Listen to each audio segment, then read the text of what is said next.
Hello friends. आज हम लोग पर्यावरण और पारिस्थितिकी जो तंत्र है उसके बारे में आज क्वेश्चन डिस्कस करने वाले हैं, जो कि काफ़ी इम्पोर्टेंट है। और जो पर्यावरण जो पारिस्थितिकी तंत्र है, जो यूनिट 7 में जो है ये जोड़ा गया है, तो वो काफ़ी इम्पोर्टेंट हो जाता है एमपीपीएससी 2024 के लिए। तो चलिए यहाँ से क्वेश्चन जो बनने वाले हैं, तो वो क्वेश्चन हम देखेंगे, जो कि काफ़ी इंपॉर्टेंट। तो वीडियो के लास्ट तक बने रहिए, और ये टॉपिक आपको पसंद आता है तो अपने दोस्तों के साथ भी शेयर कीजिएगा, ताकि उन लोगों की भी हेल्प हो सके। तो चलिए फर्स्ट क्वेश्चन की ओर चलते हैं। फर्स्ट क्वेश्चन देखते हैं, ओरन किसे कहते हैं? यानी जो ओरन है वो किसे कहते हैं? तो पवित्र वन जो होता है दोस्तों, उसको ओरन कहा जाता है। ठीक है। नेक्स्ट क्वेश्चन देखते हैं, क्षारीय मिट्टी। क्षारीय मिट्टी उगने वाले जो पौधे जो होते हैं वो क्या कहलाते हैं?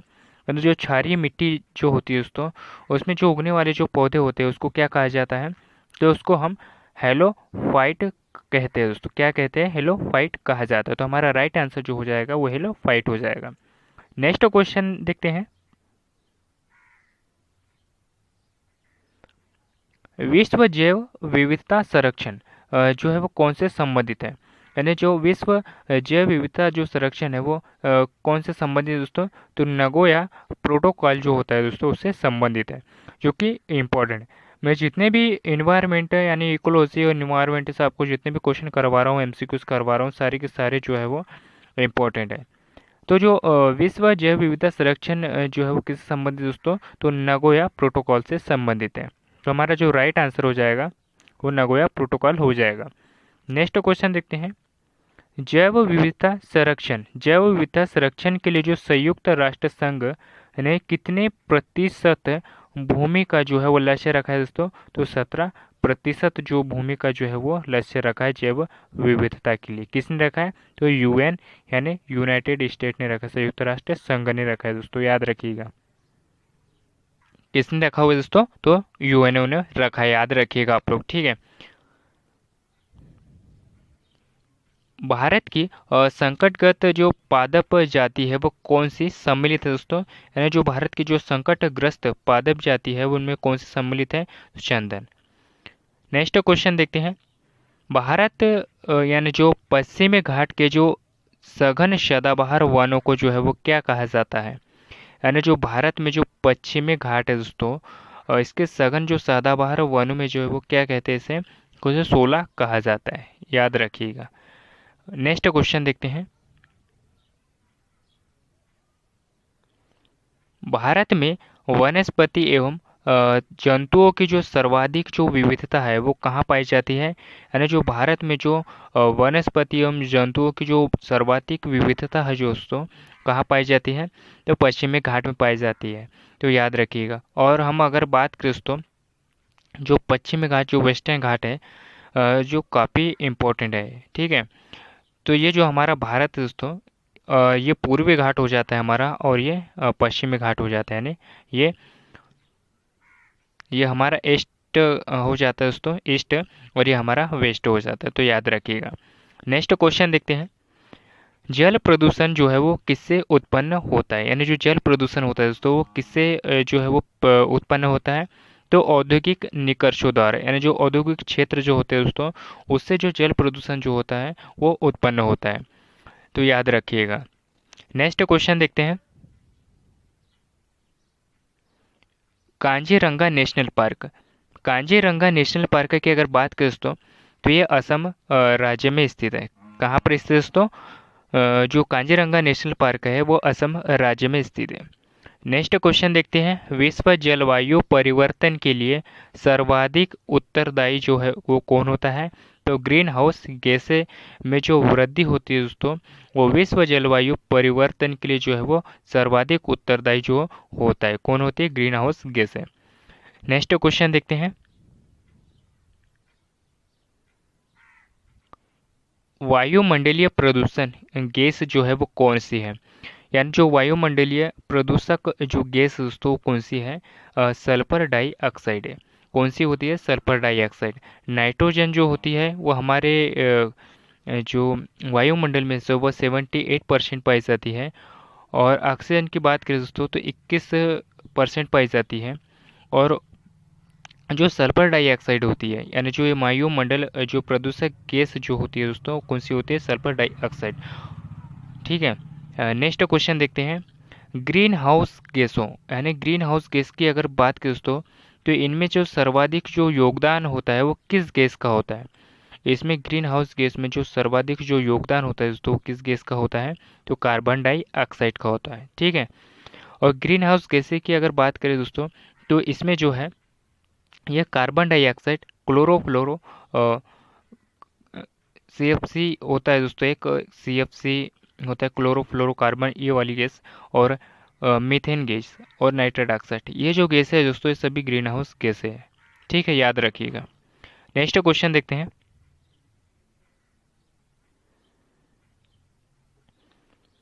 कार्बन डाइऑक्साइड की अगर हम बात करें, तो इसमें जो उत्सर्जन जो होता है, इसका प्रमुख स्रोत जो होता है वो क्या होता है? जीवाश्म ईंधन। यानी जो कार्बन डाइऑक्साइड का जो उत्सर्जन होता है दोस्तों, इसका जो प्रमुख स्रोत होता है वो जीवाश्म ईंधन होता है ना? तो याद रखिएगा। नेक्स्ट क्वेश्चन देखते हैं। ग्रीन हाउस गैसें सबसे जो अल्प जीव क्या है, यानी जो अगर हम बात करें जो ग्रीन हाउस गैसें होती है, इसमें सबसे अल्पजीवी जो गैस होती है वो कौन सी होती है? तो ये मीथेन होती है। तो याद रखिएगा। ठीक है, नेक्स्ट क्वेश्चन देखते हैं।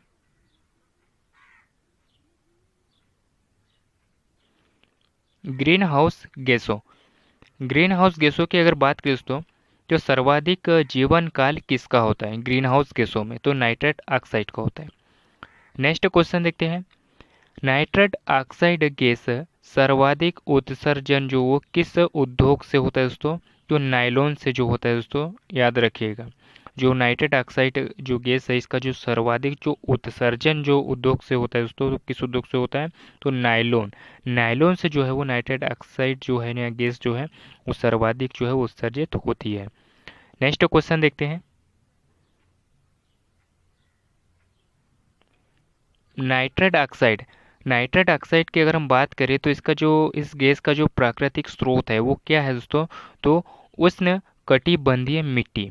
जो नाइट्रस ऑक्साइड गैस जो होती है, इसका जो प्राकृतिक स्रोत होता है वो उष्ण कटिबंधीय मिट्टी होती है दोस्तों। नेक्स्ट क्वेश्चन देखते हैं। मात्र रासायनिक क्रिया किसका जो निर्माण होता है दोस्तों, यानी जो रासायनिक क्रिया में जो है वो किसका निर्माण होता है दोस्तों? तो CFC जो CFS का जो निर्माण होता है दोस्तों, तो याद रखिएगा आप लोग। ठीक है, नेक्स्ट क्वेश्चन देखते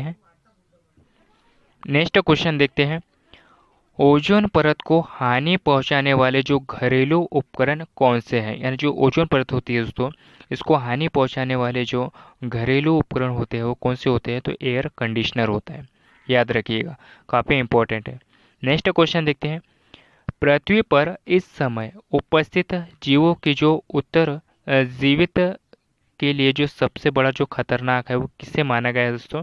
तो वनों को नष्ट करना जो है, पृथ्वी यानी जो वनों को हम नष्ट करते हैं दोस्तों, तो इसका सबसे बड़ा जो पृथ्वी पर जो खतरा है दोस्तों, वो ये माना गया है वनों को नष्ट करना। ठीक है, तो याद रखिएगा आप लोग।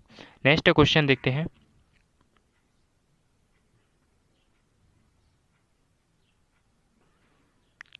कोपेन हेगन, यानी कोपेन हेगन की अगर बात करें दोस्तों, तो ये किस देश की जो है वो राजधानी है? तो डेनमार्क की राजधानी है दोस्तों, कोपेनहेगन।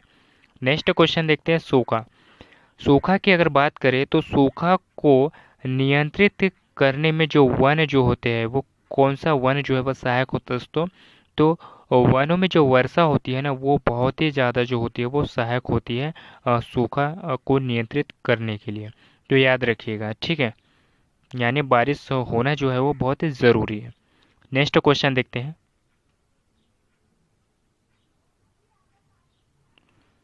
जीवों में खाद्य श्रृंखला की अगर बात करें, तो इसका समुचित क्रम क्या है? अगर जीवों में जो खाद्य श्रृंखला होती है दोस्तों, उसकी जो समुचित क्रम यानी जो सही क्रम कौन सा होता है दोस्तों? तो देखो क्या होता है। जो घास होता है, घास कौन लोग खाते हैं दोस्तों? कीट लोग, यानी कीट खाते हैं। और कीट जो होता है पक्षी खाते हैं। और जो पक्षी होता है दोस्तों वो सर्प खाते हैं। तो याद रखना, ये काफ़ी इंपॉर्टेंट पॉइंट्स है दोस्तों। ठीक है, नेक्स्ट क्वेश्चन देखते हैं। कौन सा मृदा में उपस्थित रहने वाला जो स्वतंत्र नाइट्रोजन यानी यौगिकरण करने वाला जो बैक्टीरिया है दोस्तों, तो क्या है? एजोटोबैक्टर। क्या है दोस्तों? एजोटोबैक्टर। नेक्स्ट क्वेश्चन देखते हैं।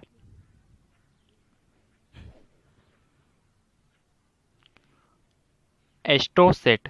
एस्ट्रोसेट की बात करें दोस्तों, ये क्या है? यानी जो एस्ट्रोसेट है दोस्तों क्या है? एक क्षुद्र ग्रह है एस्टोराइड। तो याद रखिएगा आप लोग, ठीक है। एस्टोरेट क्या है? ये एक क्षुद्र ग्रह है, ठीक है। नेक्स्ट क्वेश्चन देखते हैं। किसी तालाब में परितंत्र में किसी तालाब में परितंत्र में कौन से एक प्रकार के जो जीव है वो एक से अधिक पोषण स्तरों में जो है पाए जाते हैं दोस्तों। अगर हम बात करें एक किसी तालाब में जो परितंत्र में कौन से एक प्रकार के जो जीव और एक से अधिक पोषण स्तरों में जो पाए जाते हैं दोस्तों, वो कौन होते हैं? मछलियाँ होती है। कितनी बहुत सारी मछलियाँ पाई जाती हैं, है ना, तालाब में जो कितनी काफ़ी सारी जो मछलियाँ जो पाई जाती है, ठीक है। ऐसे तो मेंढक भी पाया जाता है, लेकिन आपको क्या पूछ रहा है ये तालाब परितंत्र में जो है कौन से एक प्रकार के जीव एक से अधिक यानी एक प्रकार के पूछ रहे हो तो पोषण स्तरों पर पाए जाते हैं पोषण के लिए, यानी जब हम इसे खाते हैं, ठीक है। तो ये भी याद रखिएगा आप लोग, ठीक है, जो कि काफ़ी इंपॉर्टेंट है। भारत में भौगोलिक क्षेत्र यानी जो भारत में जो भौगोलिक क्षेत्र में कितने प्रतिशत भाग पर जो है वो वन पाए जाते हैं? तो भारत में अगर हम बात करें दोस्तों, तो कितने प्रतिशत जो भाग है उस पर वन जो है वो लगे हुए हैं? तो 23 पॉइंट जो है दोस्तों 54% भाग पर जो है वन जो है लगे हुए हैं। नेक्स्ट क्वेश्चन देखते हैं। विश्व का एकमात्र कार्बन मुक्त जो देश है वो कौन सा है? तो ये स्वीडन है। अगर हम स्वीडन देश की बात करें दोस्तों, तो ये एक विश्व का जो एकमात्र कार्बन मुक्त शहर है दोस्तों, तो याद रखिएगा, यानी देश है, ठीक है। तो याद रखिएगा आप लोग। नेक्स्ट क्वेश्चन देखते हैं।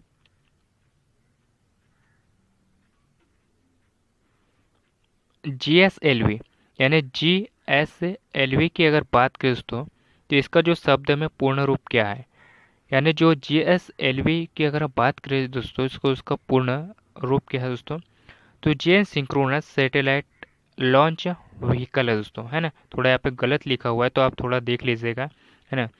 जियो सिंक्रोनस सैटेलाइट लॉन्च व्हीकल है दोस्तों, है ना। इसका फुल फॉर्म क्या है? इसका फुल फॉर्म। नेक्स्ट क्वेश्चन देखते हैं। Television remote control. Television remote control जो किस प्रकार के तरंगों का जो है वो उपयोग करता है दोस्तों? यानी जो टेलीविज़न रिमोट होता है वो अवरक्त किरणों जो होती है दोस्तों उसकी तरंगों का उपयोग करता है दोस्तों रिमोट कंट्रोल, ठीक है। तो याद रखिएगा। और जितने भी मैंने इकोलॉजी और इन्वायरमेंट से आपको क्वेश्चन पढ़ाए हैं सारे के सारे इम्पोर्टेंट है, तो याद रखिएगा, ठीक है।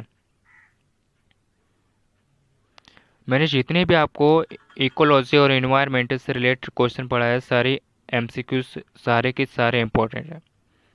अपने दोस्तों के साथ भी शेयर कीजिएगा ताकि उन लोगों की भी हेल्प हो सके। और ये टॉपिक कैसा लगा, ये MCQs आपको कैसे लगे? अगर ये टॉपिक आपको अच्छा लगा हो तो इसे लाइक और सब्सक्राइब और शेयर भी जरूर करिएगा। और मिलते हैं किसी नेक्स्ट टॉपिक पे। धन्यवाद।